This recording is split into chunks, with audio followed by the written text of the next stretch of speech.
On a daily basis, healthcare workers are faced with considerable personal and professional challenges that can often lead to high turnover and burnout. Healthcare workers have always faced a lot of challenges, but prior to the COVID pandemic, they faced challenges such as short staffing, lack of work-life balance, lack of recognition, and also not being able to have the time for professional and personal development. Everything compounds. Many times you give all you can give at work, and when you go home, you don't have any more left to give. That causes stress and anxiety. They may walk away and try and find, a different career. With high workloads, stressors, and demands prior to the pandemic, COVID-19 placed an extraordinary amount of pressure on physicians and other healthcare professionals. All of a sudden you had a virus that very little was known about, that was causing a lot of morbidity and mortality and was easily spread. First thing you thought about going into work was, how am I going to help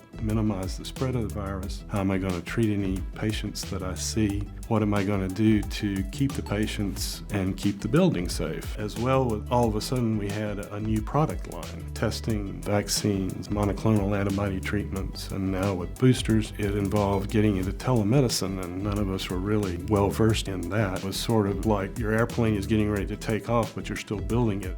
I believe that the COVID pandemic has further exacerbated challenges in all of healthcare.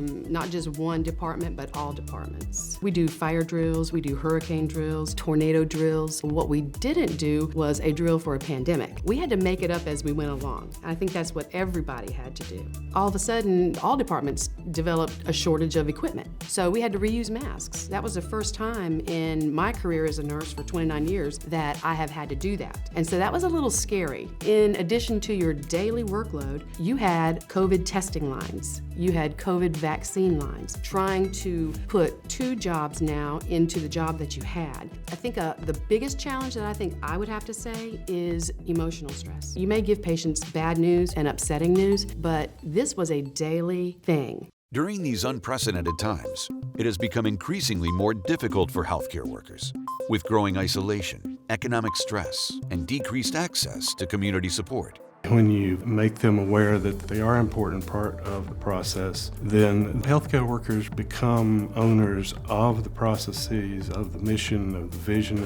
of the corporation. It's just a win-win. They feel empowered, and the patients can sense that. While many initiatives have been attempted in healthcare organizations throughout the years, little has achieved long-term success, furthering the need for a system that can sustain and grow with thriving organizational culture.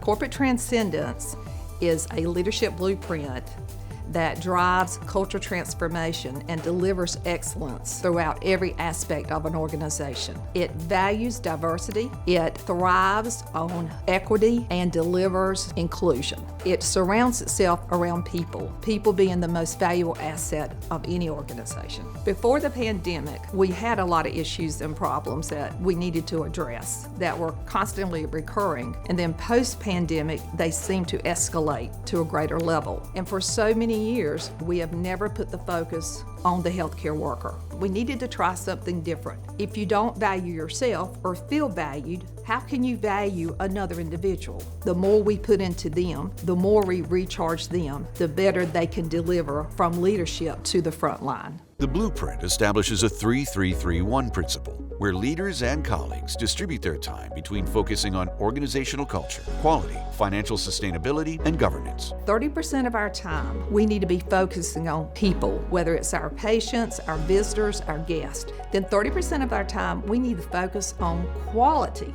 The product we deliver, the clinical outcomes of our patients are vital. I mean, that's why we signed up for healthcare, to help people have better quality of life, to be there when they've been traumatized or need surgeries. 30% of our time we need to spend on finance. When we have resources, we can deliver the kind of healthcare that every patient deserves. And then, last but not least, is the governance, the accountability within the organization. If we do focus on the first three parts, the culture, quality, and finance, that governance will take care of itself.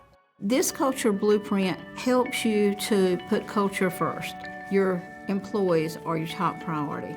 If your employee is suffering from low morale, low self-esteem, not feeling rewarded and valued, they won't be able to take high-quality care of the patients. We pride ourselves on growing our own. We have had up to 30 internal promotions in one calendar year. This culture blueprint will definitely lead the way to make you a provider and an employer of choice. And by being that provider and employer of choice, you will be able to provide that excellent, safe patient care.